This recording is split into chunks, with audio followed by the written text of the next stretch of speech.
Hello friends, smart agro platform पे आपका स्वागत है। दोस्तों, आज हम लोग भारतीय संविधान में अगले टॉपिक पढ़ेंगे, प्रस्तावना या उद्देशिका, या इसी को बोलते हैं प्रीएम्बल। बहुत इंपॉर्टेंट टॉपिक है। जितने भी कॉम्पिटिटिव एग्ज़ाम हैं, हर एग्ज़ाम में आपको यहाँ से क्वेश्चन जरूर दिख जाएंगे और यहाँ लड़के बहुत ज़्यादा कंफ्यूज हो जाते हैं। इसको आप देखिएगा, पूरी वीडियो को लास्ट देखिएगा, फिर प्रस्तावना से आपका एक भी क्वेश्चन नहीं छूटेगा। आइए शुरू किया जाए। देखिए, सबसे पहली बात, प्रस्तावना की शुरुआत कहाँ से होती है। ठीक है, जवाहरलाल नेहरू। पहले आप जरा पीछे चलिए। आप लोगों को मैंने इसके पिछले वीडियो में पढ़ाया था, कॉन्स्टिट्यूएंट असेंबली, संविधान सभा। उसमें आप लोग देखे होंगे कि बताया था मैंने 9 दिसंबर 1946 को संविधान सभा की प्रथम बैठक हुई थी, जिसमें डॉक्टर सदानंद सिन्हा को अस्थायी अध्यक्ष चुना गया। उसके 2 दिन बाद 11 दिसंबर 1946 को फिर संविधान सभा की बैठक हुई, जिसमें डॉक्टर राजेंद्र प्रसाद को अस्थायी अध्यक्ष चुन लिया गया। और उसके 2 दिन बाद 13 दिसंबर 1946 को संविधान सभा में जवाहरलाल नेहरू ने उद्देश्य प्रस्ताव पेश किया। वही है कि जवाहरलाल नेहरू के द्वारा संविधान सभा में 13 दिसंबर 1946 को उद्देश्य प्रस्ताव पेश किया गया। ठीक है, ध्यान रखिएगा, ये डेट बहुत इंपॉर्टेंट है। नेहरू जी के द्वारा 13 दिसंबर 1946 को उद्देश्य प्रस्ताव को संविधान सभा में पेश किया गया और 22 जनवरी 1947 को यही उद्देश्य प्रस्ताव संविधान सभा द्वारा अंगीकार कर लिया गया। ठीक है, और उद्देश्य प्रस्ताव को ही परिवर्तित करके संविधान की प्रस्तावना या उद्देशिका बनाई गई। अब समझ गए आप कि जो नेहरू जी ने संविधान सभा में उद्देश्य प्रस्ताव पेश किया था 13 दिसंबर 1946 को, वही 22 जनवरी 1947 ईस्वी को संविधान सभा द्वारा अंगीकार किया गया और इसी उद्देश्य प्रस्ताव को परिवर्तित करके संविधान की प्रस्तावना या उद्देशिका बनाई गई। ठीक है, तो इस बात को ध्यान रखिएगा कि प्रस्तावना हमारा कहाँ से आया, तो ये जवाहरलाल नेहरू जी का उद्देश्य प्रस्ताव था। ठीक है, अब देखिए, जो प्रस्तावना की शुरुआत है ये क्या है। यहां से बहुत क्वेश्चन छुपे, सारे क्वेश्चन तो यहीं से आते हैं।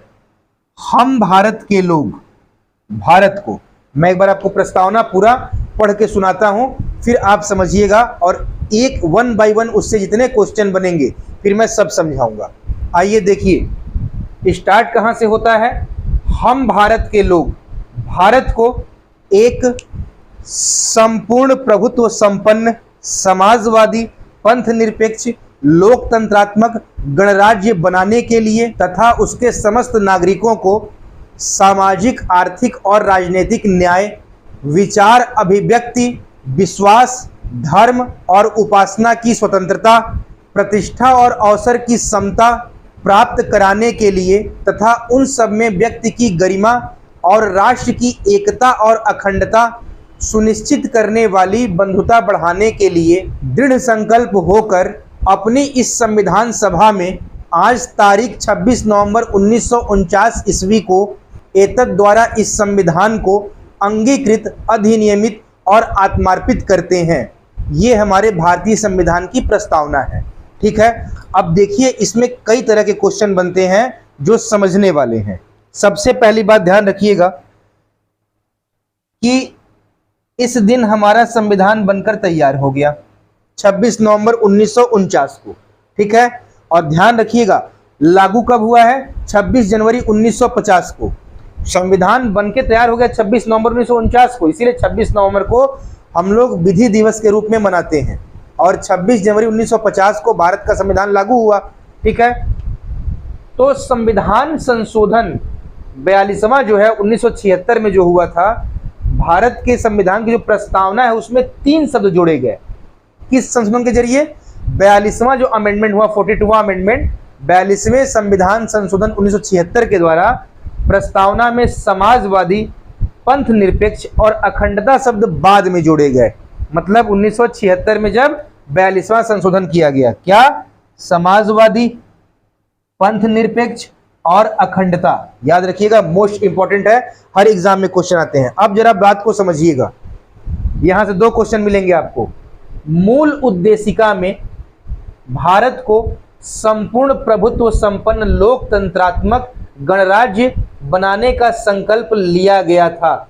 मतलब जब मूल उद्देशिका बनाई गई, उस मूल उद्देशिका में ये समाजवादी, पंथ निरपेक्ष और अखंडता शब्द नहीं जोड़े गए थे। मतलब 26 नवंबर 1949 को ये शब्द नहीं थे हमारे भारतीय संविधान की प्रस्तावना में। ठीक है, ये शब्द कब जोड़े गए? तो देखिए, वर्तमान में प्रस्तावना में भारत को एक संपूर्ण प्रभुत्व संपन्न समाजवादी, पंथ निरपेक्ष, लोकतांत्रिक गणराज्य की बात की गई है। ठीक है, तो ये ध्यान रखिएगा, जब मूल प्रस्तावना या मूल उद्देशिका बनी उस समय ये तीनों जो जोड़े गए हैं शब्द समाजवादी, पंथ निरपेक्ष और अखंडता, ये नहीं थे। ये आपको 42वें संविधान संशोधन 1976 के द्वारा जोड़ा गया है। ठीक है, इसीलिए मैंने पहले का भी लिखा है और वर्तमान का भी लिखा है। अब आइए आगे बात करते हैं। देखिए, नोटिस पॉइंट 1 है, ये नोटिस पॉइंट 2 है। अब नोटिस पॉइंट 3, प्रस्तावना में स्वतंत्रता, समानता तथा बंधुत्व शब्दों को फ्रांस से लिया गया है। ये फ्रांसीसी नारे थे, वहीं से फ्रांसीसी क्रांति के नारे थे, वहीं से इस शब्द को प्रस्तावना में लेके रखा गया है, स्वतंत्रता को, समानता को और बंधुत्व को। तो ये बहुत इंपॉर्टेंट है, आपसे पूछ सकता है कि प्रस्तावना में स्वतंत्रता, समानता तथा बंधुत्व शब्दों को किस देश से लिया गया है?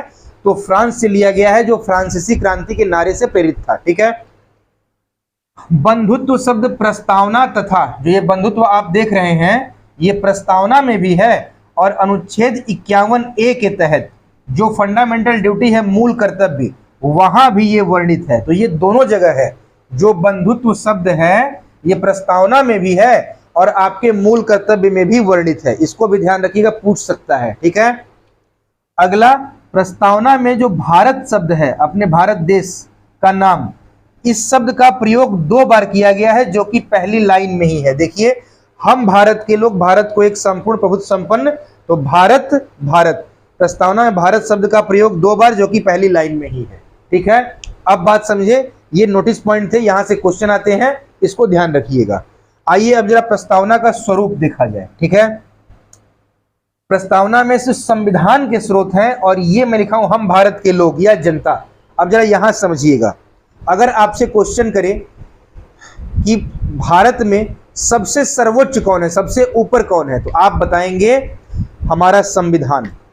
और हमारे संविधान की शक्ति कहां से मिलती है, उसको ताकत कहां से मिलती है, तब आप बताएंगे हम भारत के लोग या भारत की जनता, ये उसकी शक्ति है। मतलब भारत में सबसे ऊपर संविधान है और संविधान को जो शक्ति है वो भारत की जनता से मिलती है। ठीक है, अब प्रस्तावना का स्वरूप समझिए, जो मैंने पढ़ के सुनाया कि हम भारत के लोग, भारत को एक संपूर्ण प्रभुत्व संपन्न समाजवादी, पंथ निरपेक्ष, लोकतंत्रात्मक गणतंत्र। अब ध्यान से समझिएगा, संपूर्ण प्रभुत्व संपन्न, सॉवरेंटी की बात कर रहा है, संप्रभुता की बात कर रहा है। इसका अर्थ क्या होता है? संपूर्ण प्रभुत्व संपन्न हो गया, चाहे भारत एक संप्रभु राष्ट्र है, मतलब कि हम अपने देश के आंतरिक और बाह्य निर्णय लेने के लिए समर्थ हैं। इसमें कोई दूसरा देश, मतलब विदेशी हस्तक्षेप कोई नहीं कर सकता। हम अपने आंतरिक और बाह्य निर्णय लेने के लिए समर्थ है। मतलब भारत सरकार आंतरिक और बाह्य निर्णय लेने के लिए समर्थ है। भारत में कोई दूसरा देश आके हस्तक्षेप नहीं कर सकता है। ठीक है, इसको बोलते हैं संपूर्ण प्रभुत्व संपन्न। फिर है समाजवादी। ठीक है, समाजवादी का मतलब हमारे यहाँ समानता की बात की गई है, समझ गए। उसके बाद है पंथ निरपेक्ष। पंथ निरपेक्ष मतलब पंथ, धर्म निरपेक्ष। पंथ निरपेक्ष मतलब कि राष्ट्र का, हमारे भारत देश का कोई धर्म नहीं होगा, कोई धर्म नहीं है। यहाँ के जनता का, यहाँ के नागरिक का धर्म है, लेकिन भारत राष्ट्र का कोई धर्म नहीं है। इसको बोलते हैं पंथ निरपेक्ष। ठीक है, फिर है लोकतंत्रात्मक। हमारे यहाँ क्या है? डेमोक्रेसी है, लोकतंत्र है। यहाँ जनता ही सरकार चुनती है, जनता ही सब चीज तय करती है, कौन गद्दी पर बैठेगा सरकार के रूप में, तो जनता ही सब कुछ है। लोकतंत्र की परिभाषा क्या है? जनता का, जनता के लिए, जनता द्वारा शासन ही लोकतंत्र है। ठीक है, इसी को बोला गया लोकतंत्रात्मक। और फिर समझिएगा, डेमोक्रेसी के बाद रिपब्लिक, गणराज्य या गणतंत्र। दो वर्ड यहाँ पे हैं, लोकतंत्र का मतलब समझ गए, जो जनता का, जनता के लिए जनता द्वारा शासन। और गणतंत्र या गणराज्य का मतलब, रिपब्लिक का मतलब क्या होता है कि जो शासन व्यवस्था जनता के द्वारा चुनी जा रही है सरकार, वो कभी भी वंशानुगत नहीं होगी। एकदम आप इसको ध्यान रखिए, इस शब्द का अर्थ ही होता है कि यह शासन व्यवस्था वंशानुगत नहीं होगी। ठीक है, मतलब प्रधानमंत्री का बेटा प्रधानमंत्री नहीं बनेगा, राजतंत्र नहीं है, लोकतंत्र है और गणतंत्र है, यह वंशानुगत व्यवस्था नहीं है। ठीक है, तो ये हमारे प्रस्तावना का स्वरूप है। उद्देश्य क्या है, यहां से क्वेश्चन आते हैं। हमारे यहाँ 3 तरह के न्याय की बात कही गई है, सामाजिक न्याय, आर्थिक न्याय और राजनीतिक न्याय। ध्यान रखिएगा, धार्मिक न्याय की बात नहीं की गई है। आपसे हमेशा क्वेश्चन पूछेगा कि भारतीय संविधान की प्रस्तावना में कौन से न्याय की बात नहीं की गई है, तो धार्मिक न्याय की बात नहीं की गई है। उसमें सामाजिक, आर्थिक और राजनीतिक मतलब देखिए लिखे हैं, 3 तरह के न्याय की व्यवस्था है। आपको तो ये क्वेश्चन पूछा भी जा चुका है और ये भी पूछता है, नंबर मतलब संख्या से भी क्वेश्चन पूछेगा, कितने तरह की न्याय, कितने तरह की स्वतंत्रता, कितने तरह की समानता या समता की बात की गई, वही मैं लिखा हूं। ठीक है, तो हमारे भारतीय संविधान की प्रस्तावना में 3 तरह की न्याय की बात की जा रही है, सामाजिक, आर्थिक और राजनीतिक। ठीक है, स्वतंत्रता 5 तरह की है, जो मैंने आपको बताया, विचार की, अभिव्यक्ति की, विश्वास की, धर्म की और उपासना की स्वतंत्रता। ठीक है, याद रखिएगा। समता 2 चीजों की समानता, प्रतिष्ठा और अवसर की समता। ठीक है, फिर क्या है, व्यक्ति की गरिमा, आर्टिकल जो 21 है 21, जीवन का अधिकार, वो इसमें भी आता है, व्यक्ति की गरिमा। और क्या है, राष्ट्र की एकता और अखंडता। बात समझ रहे हैं, ये हमारा उद्देश्य है, राष्ट्र की एकता और अखंडता सुनिश्चित करने वाली बंधुता को बढ़ाने के लिए। यही मैं आपको बोला हूं भारतीय संविधान प्रस्तावना में, तो ये बंधुता भी है, समझ रहे हैं ना, बंधुत्व, बंधुता, भाईचारा। तो ये उद्देश्य है कि राष्ट्र के सभी, जो राष्ट्र में एकता हो, अखंडता हो, सभी जो जनता है, देश के व्यक्ति हैं, सभी में भाईचारे की भावना हो, ये हमारा भारतीय संविधान की प्रस्तावना का उद्देश्य है। तो देख लीजिए, इसी में इतने क्वेश्चन छुपे हुए हैं, तब आप समझ गए। और फिर आप जब इस चीजों को भी पढ़ेंगे, 1 बार से 2 बार इस वीडियो को मेरे देखेंगे, तो आपको एकदम सारे डाउट क्लियर हो जाएंगे। अब आगे देखिए, कुछ बातें भारतीय संविधान की प्रस्तावना में कही गई है जो वाद हैं। मदन गोपाल बनाम यूनियन ऑफ इंडिया 1957 में क्या कहा गया, प्रस्तावना को न्यायालय में प्रवर्तित नहीं किया जा सकता। प्रवर्तित का मतलब होता है प्रस्तावना को लागू नहीं किया जा सकता है। ठीक है, कोर्ट में ये कहा गया कब, मदन गोपाल बनाम यूनियन ऑफ इंडिया 1957 में क्या कहा गया, प्रस्तावना को कोर्ट में आप लागू नहीं कर सकते हैं। ठीक है, प्रवर्तित नहीं कर सकते, इसको याद रखिएगा, बहुत इंपॉर्टेंट है। पूछ देता है कि प्रस्तावना को न्यायालय में लागू नहीं किया जा सकता, प्रवर्तित नहीं किया जा सकता, ये किस वाद में है, तो मदन गोपाल बनाम यूनियन ऑफ इंडिया 1957 में। ठीक है, अगला है बेरूवाड़ी यूनियन वाद 1960। इसमें सर्वोच्च न्यायालय ने, सुप्रीम कोर्ट ने प्रियम्बल को, प्रस्तावना को संविधान का अंग नहीं माना। ध्यान समझिएगा, क्वेश्चन कर देता है कि सर्वोच्च न्यायालय ने प्रस्तावना को संविधान का अंग नहीं माना, किस वाद में, तो बेरूवाड़ी यूनियन वाद 1960 में नहीं माना। और क्या कहा कि विधायिका मतलब संसद प्रस्तावना में संशोधन नहीं कर सकती। लेकिन अभी मैं आपको ये बताऊंगा केशवचंद्र भारती बनाम, पहले इसको देख लीजिए, एक अलग से इसको याद रखिएगा, क्योंकि इस सन के बाद ये आता है क्रम से।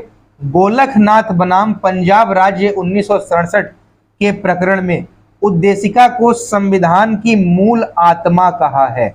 याद रखिए, क्वेश्चन इंपॉर्टेंट है, पूछ सकता है कि किस वाद में या किस प्रकरण में संविधान को, उद्देशिका को संविधान की मूल आत्मा कहा गया है, तो आप बताएंगे गोलखनाथ बनाम पंजाब राज्य प्रकरण 1967 में उद्देशिका को या प्रस्तावना को संविधान की मूल आत्मा कहा है। ठीक है, अब आप इस लाइन पे फिर आइए, क्या कहा, बेरूवाड़ी यूनियन वाद 1960 की सर्वोच्च न्यायालय ने प्रस्तावना को संविधान का अंग नहीं माना, इसलिए विधायिका या संसद इसमें संशोधन नहीं कर सकती।